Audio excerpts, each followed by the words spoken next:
ریاست وزارت کارهای داخلی در منطقه و ناحیه رشت در عرفه سال نو میلادی باعث شادی و خرسندی خوانندگان مکتب اینترنت جمهوری شهرک نوآباد گردید.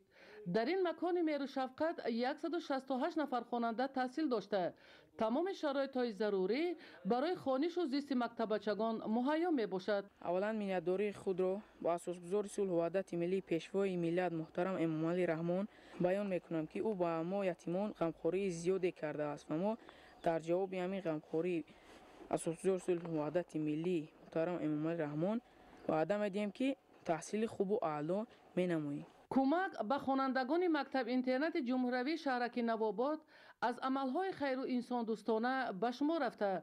این گروه آسیب پذیر جامعه را همیشه تشکیلات و اداره های ناحیوی و دیگر صاحبکاران و شخصان سخاوتمند دستگیری میکنند. کمک کارمندان ریاست وزارت کارهای داخلی در منطقه و ناحیه رشت اساساً مواد خوراکواری از قبیل آرد و روغن، شکر و برنج، کارتوشکا و پیاز و دیگر نمود مالهای نیاز اولیه را در بر گرفته.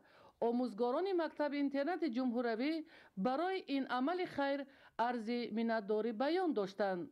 ما مربیان راهبران مؤسسه‌های تعلیمی در یک وقت عهدهدار میشیم که صفت کار تعلیم طیبه را باز هم بلند بداشته کادرهای لیاقت سزاوار جامعه را تربیت و تعلیم دهیم.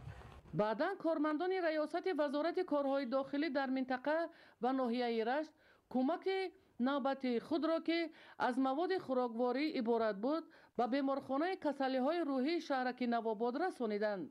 در این بیمارخانه 43 نفر گرفتاران کسلی‌های روحی به طبابت فرا گرفته شدند که با کمک حکومت جمهوری تاجیکستان، وزارت تندرستی و حفظ اجتماعی اهالی برای آنها تمام شرایط زیست و طبابت مهیا می باشد تا سلامتی خود را برقرار نمایند. ایدیگولی محمود، دودرجان میرزازاده برای برنامه اخبار از ناحیه رشت.